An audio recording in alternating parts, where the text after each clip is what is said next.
Okay, again, welcome to this prayer breakfast with the Freedom, Faith, and Family Coalition. Welcome up Dr. Richard Panzer as he introduces the speaker and let you know what we're doing here this morning. So thank you.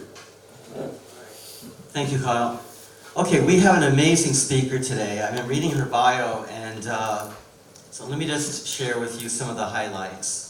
There's too much to read. I'm just going to share highlights. So, she is currently the online opinion editor for Washington Times, good newspaper. She's a licensed private investigator, so if you need investigations,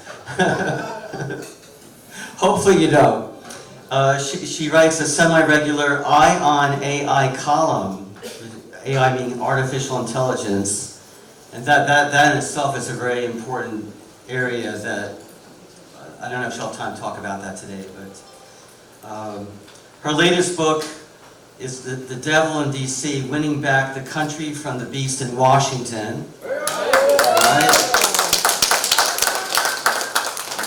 She's also the author of Police State USA, How Orwell's Nightmare is Becoming Our Reality. Wow. And it's written for all kinds of publications, and she's an Army veteran who currently, thank you for your service. She lives in Northern Virginia with her husband, her 4 children, her golden retriever, and her cat. So we're looking forward to hearing what you have to say. So let's welcome Cheryl Chumley.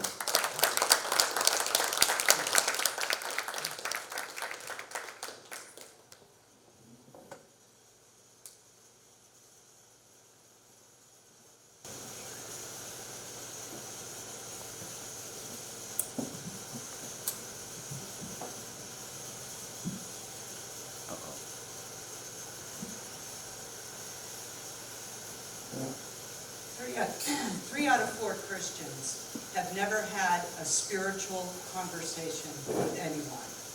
That's from the Barna Group in 2018.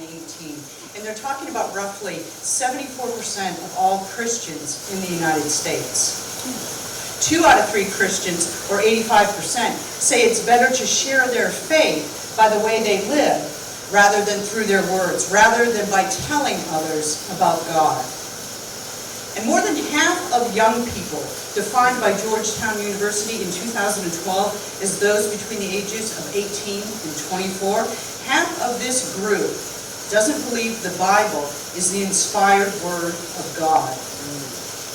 And we wonder why America is falling into decay. That's why. Too few are talking about God. Too few are teaching the younger generations the truths about God. Too few of even the people you most expect to be talking and teaching about God, the Christians. And this is my sad and uncomfortable truth for today. Our nation's moral compass is skewed, but one reason why it's skewed is because Christians, by and large, have shied from talking about God, have shied away from spreading the word of God, and have outright shunned the idea of mixing God and government, God with politics. And that's why our country's spiritual direction has wavered and continues to waver. The church, our churches, have grown too silent. And why this matters to the nation at large is this truth. In our country, our form of government demands an active church. It requires an active congregation. America, land of the free, can't stay free if we don't realize, if we don't insist upon, if we don't teach that in our country, our rights come from God, not government. How can we teach that? How can we insist on that if we aren't even speaking about God? In 1798, John Adams, the second president of the United States, said, "Our Constitution was made only for a moral and religious people. It is wholly inadequate to the government of any other." That sentiment was echoed by none other than our 40th president, Ronald Reagan, at a prayer breakfast in Dallas in 1984, when he said, "If we ever forget that we are one nation under God, then we will be a nation gone under." So here we are in 2019, pretty much living out the second half of Reagan's warning, a nation rapidly going under. It's true, the economy's good. Your 401k is probably in a lot better shape than it has been in years. Economically speaking, you're probably doing a lot better under this president than under the previous administration. This president has done great things for this country, going so far as to even reel back a lot of the damage done by the previous administration. But a vibrant economy, a profitable market, these are surface signs of a nation's health. If you want to see a country's future, you have to look deeper than that. You have to look at the culture, the schools, the emerging generations. And when you take that deeper look at America, this is where it gets frightening.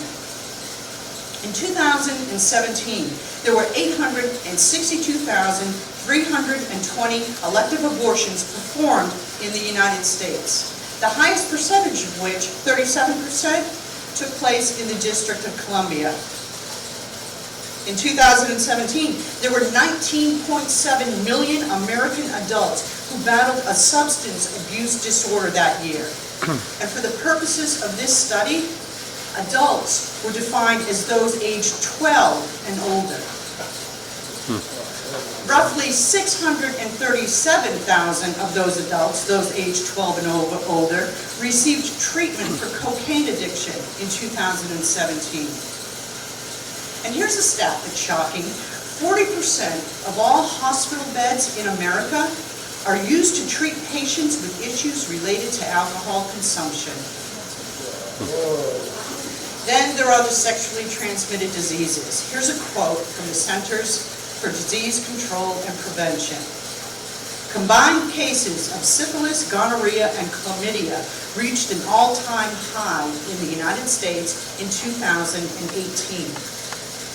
Syphilis among newborns, among innocent newborns, climbed by 40% since 1991, with more than 1,300 reported cases. And chlamydia? Chlamydia increased 3% to 1.7 million cases, the most ever reported to the CDC. It's historic. We're making history. 1 in 50 children in the United States has a parent in prison. Half of the children in the United States have parents who've divorced. And more than a quarter of children in the United States are being raised in homes without fathers. These are just some of the sad and sorry statistics I'm sure you've heard of through the years. But here's the big picture question to ask. How can a country with so many cultural problems survive? These are not political issues so much as they are matters of the heart, matters of the soul and spirit. These are not things Donald Trump can solve. Much as I like this president, much as I support this president, Donald Trump isn't going to save our nation's newborns from chlamydia. He's not going to keep our country on the moral, virtuous path that it needs to be on. The only way to save our country is to appeal to God and to put Him back in the leadership position that He was given at our nation's founding.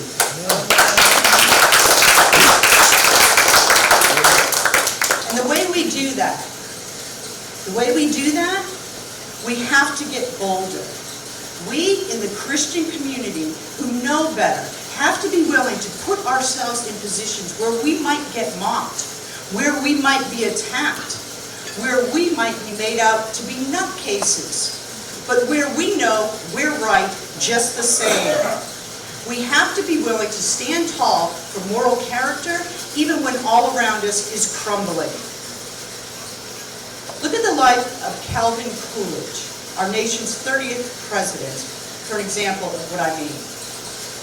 Coolidge was a guy who earned the nickname Silent Cat because of his quiet demeanor, because of his character, which by most accounts was not just low-key, but somber, dignified, steadfast, honest. One historian wrote of Coolidge, Coolidge's reputation for honesty and integrity helped him restore public faith in the government. A government which at that time, coming as it did on the heels of the Warren Harding administration, had been mired in corruption at the highest levels. Another historian wrote that Coolidge's legacy wasn't one so much of policy or political accomplishments as it was of integrity. And it's true, Coolidge wasn't flashy, he didn't have a big celebrity personality, he didn't push a big government agenda, and he certainly wasn't a narcissist in the vein of so many of today's politicians. He was just low-key. Another way to put it, he let his character do the speaking for him. And boy, did his character speak pretty loudly. Alfred Smith, a Democrat who served as governor of New York for several years and who ran on the Democratic ticket for president in 1928, a Democrat, said this of Coolidge. Coolidge was distinguished for character more than for heroic achievement.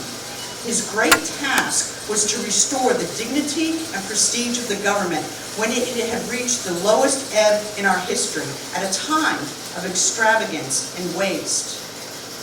At a time, no doubt, when the people viewed the politicians little more than self-serving and self-interested. And that's what a Democrat said of Coolidge.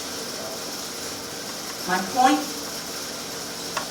point is, one guy with character can truly accomplish much. One individual with a proper moral compass can change the direction of an entire government.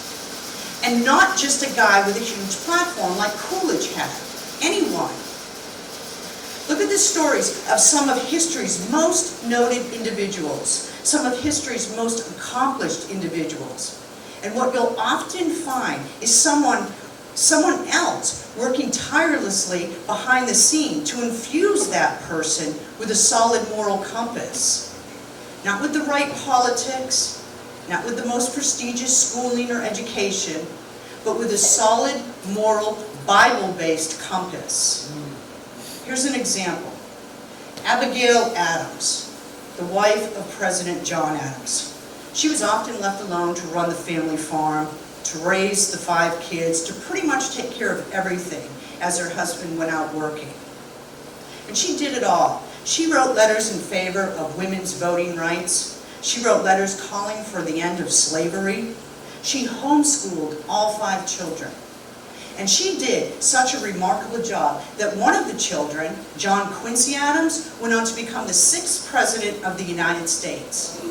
John Quincy later wrote of his mother Abigail, she was an angel upon earth. She was a minister of blessing to all human beings within her sphere of action. Her heart was the abode of heavenly purity. In other words, she had a character that was rooted in biblical principles, and she was determined to pass that on to her children. She was determined to teach her children in the way they should go. That's the theme of Nancy Edison's story as well. Nancy Edison had 7 children. The youngest, named Thomas Alva Edison, the guy, of course, who invented the electric light bulb. The guy who's been labeled more responsible for bringing about the modern world than anyone else. But before Thomas was an inventor, he was a hyperactive 7-year-old, so inquisitive and energetic that his teacher thought he had inferior intelligence. His teacher labeled his brain addled and predicted that he'd never amount to much. So Nancy pulled Thomas from school, homeschooled him, focusing on the 3 R's, reading, writing, arithmetic, and on the Bible. And later in life, guess who Thomas credited for his successes? Mommy. His mother. My mother was the making of me, Thomas said, and he wasn't just talking about the making of his commercial successes. He was talking too about his spiritual compass. Nancy was the daughter of a Presbyterian minister. She was not only devout and virtuous, she was determined her children would be the same. So a takeaway from all this? The culture matters more than the politics. The culture matters most. Look at Calvin Coolidge. Look at Nancy Edison, Abigail Adams. And look at the influences that they exerted, not just on their immediate families, but on an entire nation, for an entire government, for an entire society, and for generations to come. Their abilities to influence were rooted in their characters. Their abilities to influence came first from their moral, Bible-based, principled characters. They didn't have these influences on their children, on the nation, because they were Republican versus Democrat.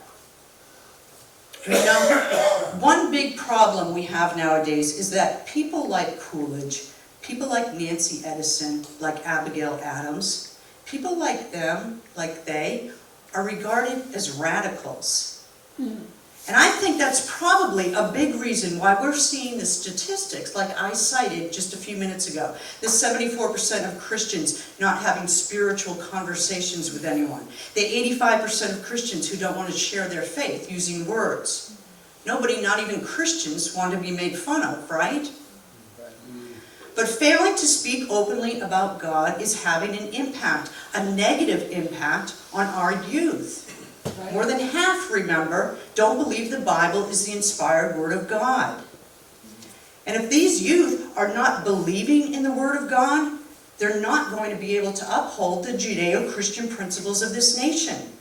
As these youth grow older, the moral direction of our country will continue to spiral downward, taking with it the politics and the government. And where that leads, that opens the door to big government to come in and solve, and that's solve in quotation marks, society's problems. That's where socialism comes from, a collective turning from God and turning toward government. So, if you look at where we are and where we're headed as a nation, and you look at that through the lens of Calvin Coolidge and Abigail Adams and Nancy Edison, who show just how powerful and influential a single person with a proper moral compass can be, then you can see as Christians, we really don't have the luxury of sitting quietly or on the sidelines any longer. That's right. We are in dire times. These are times that call for Christians to get involved not just in the church, but in politics and in government. We Christians should be running for political office. We should be running to serve on school boards and county seats and in local offices, the areas where we can exert the most immediate influences. We should be starting youth groups and sponsoring community events and organizing local rallies that teach things like the Constitution from a proper limited government perspective.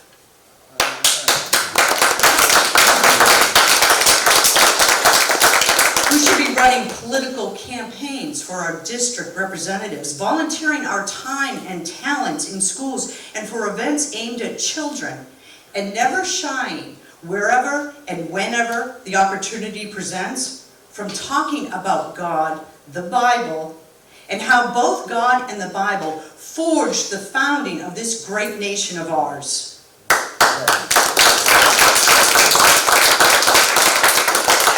And when the government doesn't listen to us, when the schools teach transgender policy to little kids, for instance, and let little boys into the girls' dressing rooms, even when the majority of parents don't want that to happen, when the government wants us to shut up and sit down and tries to tell us that God belongs in the church on Sunday, but not in schools on Monday or in the business world the rest of the week, when that happens, we shouldn't simply just walk away. We should get angry, rally the troops, and fight some more. Yeah.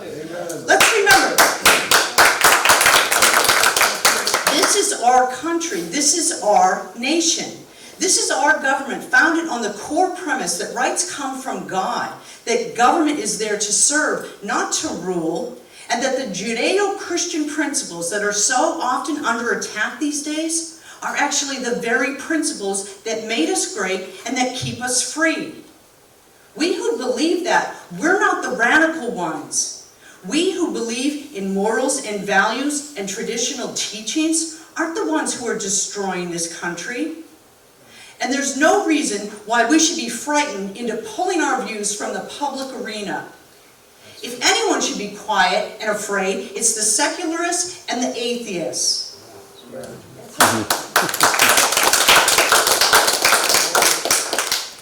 When my daughter Chloe was in 5th grade at the tail end of Obama's administration, she kept coming home from school and racing into the bathroom. And when I asked her why one day, she said it was because she didn't want to use the bathroom at the schools because she was afraid that there might be a boy next to her.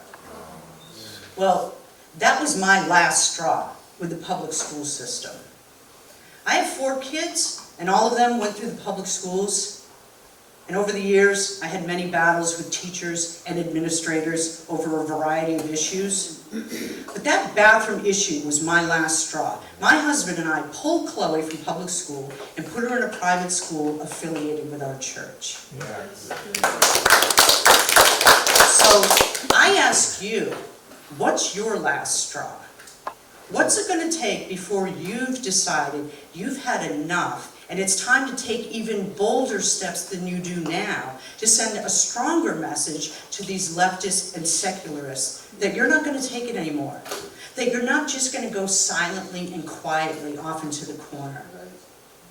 You know, other parents fighting the LGBTQ issue have done the same thing as my husband and I, pulled their children from school. Still, other parents have tried to fight the issue out in court. For the most part, sad to say, losing. But even though they're losing, at least they're fighting. At least they fought. At least they went down swinging.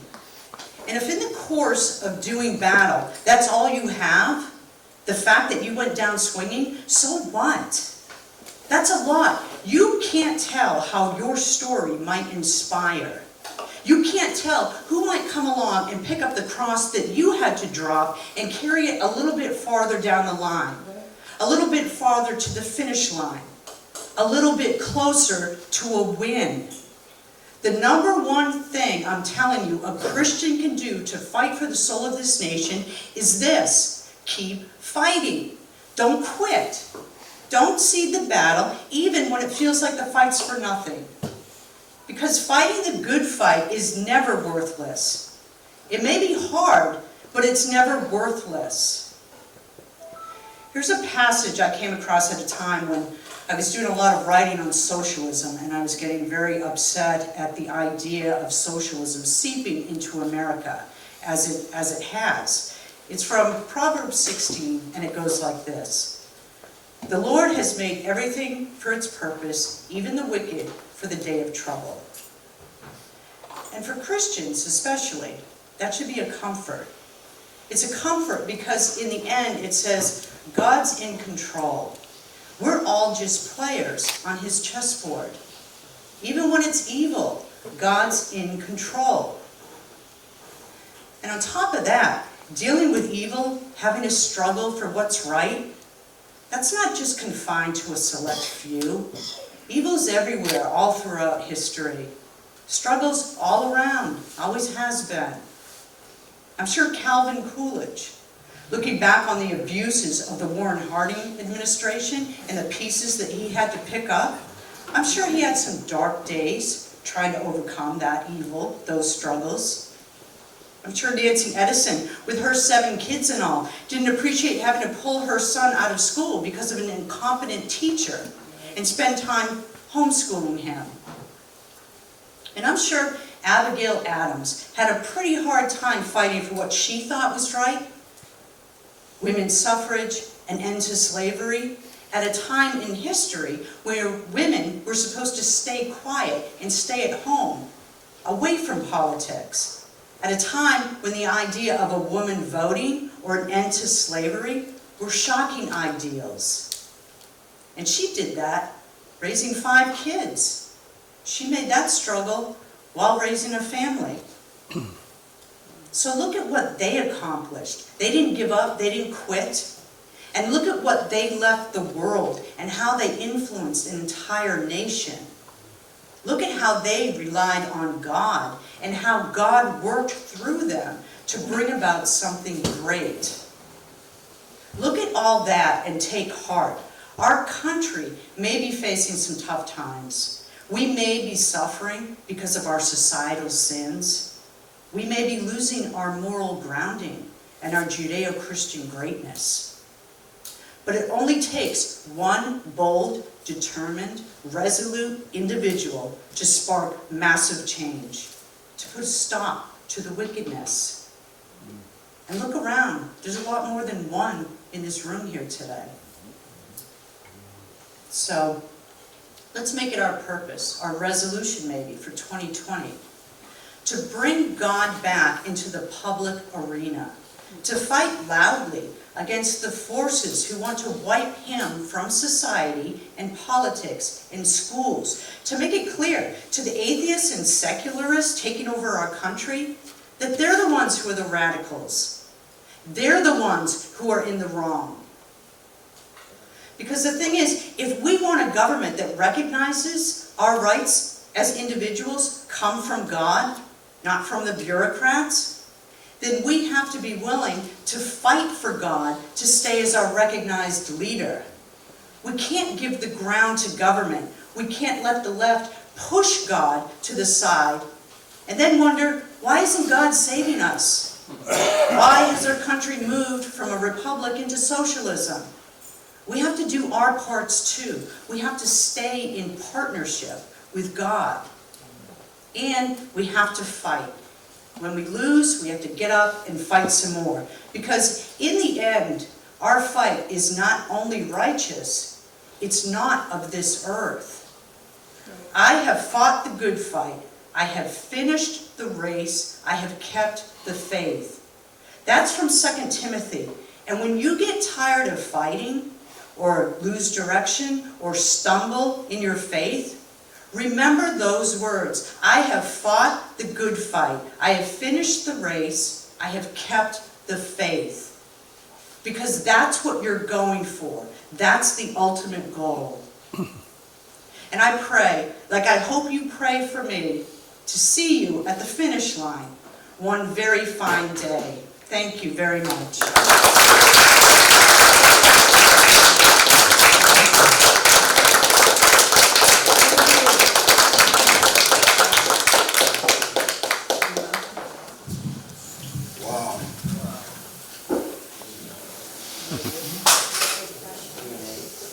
Yeah, actually, would you be open to Q&A? Yes. Excellent. So anyway, give her a big hand again.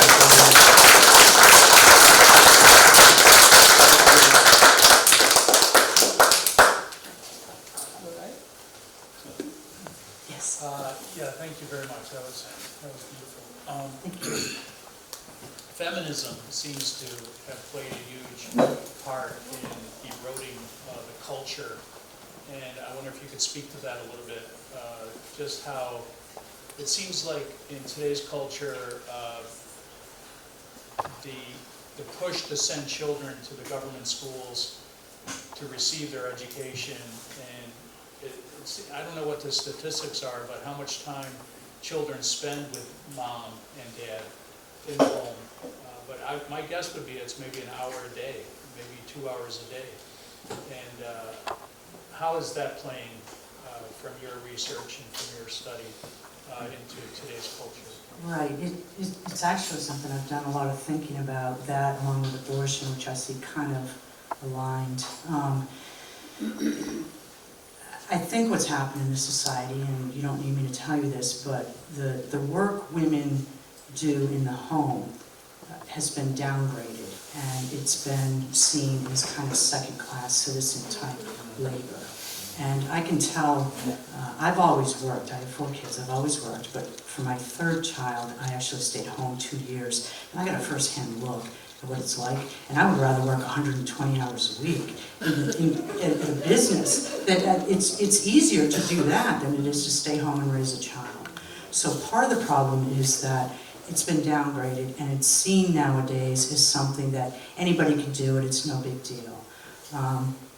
I have to say, and I hope this doesn't come out too harshly, because I haven't formulated it in a nicer way, but when I look back on the reasons for the feminist movement, and actually when I look back on abortion too, I have to say there's been a temptation to blame women for being you just want to have this free and easy lifestyle, you don't want to have responsibility in the home.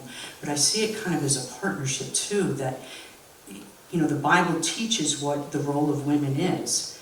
But if that's not regarded by the men in society, the men in their lives, as something of value and of significant value, then of course women are going to get this view that they're not important. And so they're going to start looking for other outlets to gather that self-esteem.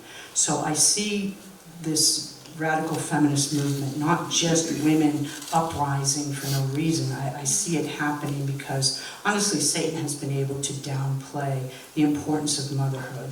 And men have not given women the proper self-esteem to fight that. And women have had opportunities in this country to go elsewhere to gather that self-esteem. So the key to turning back, again with anything, is focus on the Bible, focus on biblical principles, for men to support the women in their lives, and for women to realize that no matter what society says, raising a child is the hardest job in the world. I know that firsthand, but it's also the most important.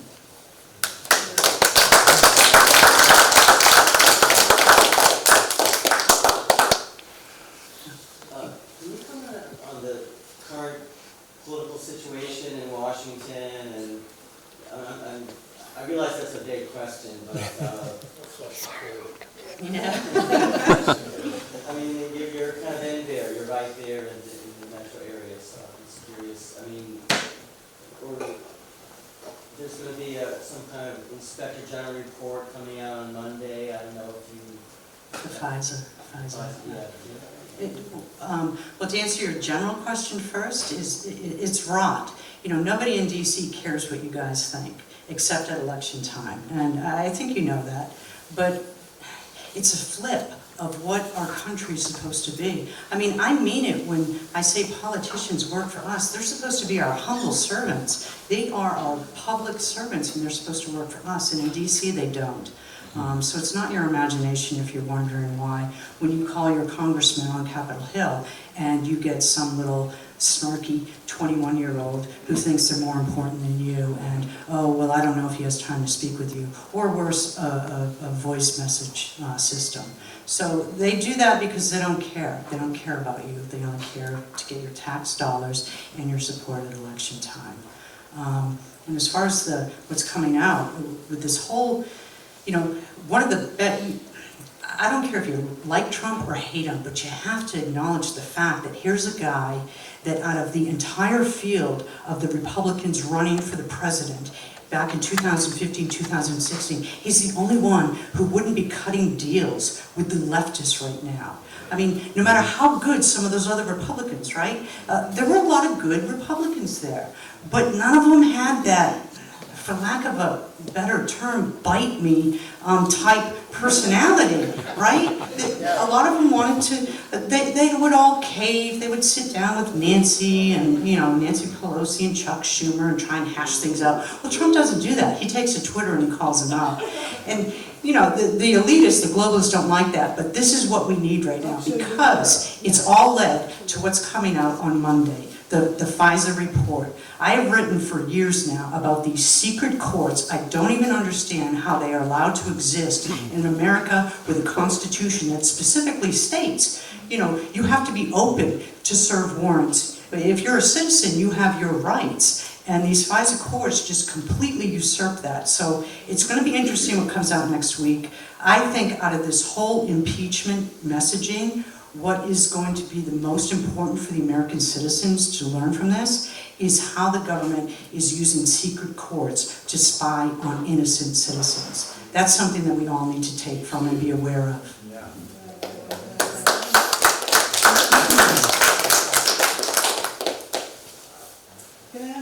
personal question. Oh, It's just a personal question. First of all, Great. I really appreciate very inspiring speech. Thank you so much. thank you. I think everybody enjoyed. I have a personal situation here that on 2015, I didn't sign up for Medicare D because being very healthy, I don't need the medication. But I have been penalized since 2015 up to now because I am healthy. So I wonder, how can I appeal to somebody that tell how screwed up Obamacare is? So I don't know where to go, because if I call a representative, the 21-year-old tell me, sorry, everybody's busy and I have to keep on paying for nothing. Yeah. I want to know, if you were in this situation, what can you do? That's a situation that is personal to my family. My husband has had, I won't go into details, but he's had long health issues. And we have seen when his health issues started, before Obamacare, the insurance companies, which were, in our case, magnificent. I mean, it was just, it was smooth sailing. And now, post-Obamacare, I'm with you. What do you do? You know, it's always best to start local. If you have, you know, your local congressman's district office, it's best to go there in person and insist that you need to have this issue looked at. And when, you know, the 20-something-year-old office worker, there's a 50% chance they'll take you seriously, a 50% chance they won't. But if they don't, keep insisting. Because if you go there in person, then there's a much better chance that they'll at least listen to your problem and take notes on and bring it to the congressman's attention. And if that doesn't work, then I would turn to the media. I would turn to your local newspapers, your local press. I'm not sure what you have in this area as far as spreading the word, but you know, groups like this. I would tell your story from a first-person perspective, focusing on the emotion like the left always does. You don't have to deal with logic because the left doesn't. And just explain how this has impacted you and see if you can get some kind of solution that way. I appreciate it. Thanks. So I believe that there's a beginning of a great awakening in America. How can we, in your view, accelerate that awakening? I think you're doing it. I think what you were describing to me, what's taking place in this community today, I think that's how it's done. You know, these things don't come, and this is the frustrating part, because we all want to see the big thunderbolt coming down, and hey, our nation's saved, and everybody's happy and all that, and Alexandria Ocasio-Cortez has gone back to her rock. But that's not going to happen, right? It's not going to happen overnight, because what I said in my speech, that Christians have been silent, we've been silent for a long time now. And so it's going to take a little time to turn things back. And we're never going to get 100%. There's always going to be a fight. So these things come in little dribs and drabs, a step here, a step there, a group formed here, a protest, a rally formed there. So I think everybody, from what I learned today, is doing that here. The important thing is just to keep going, even when it doesn't feel like you're getting anything gained.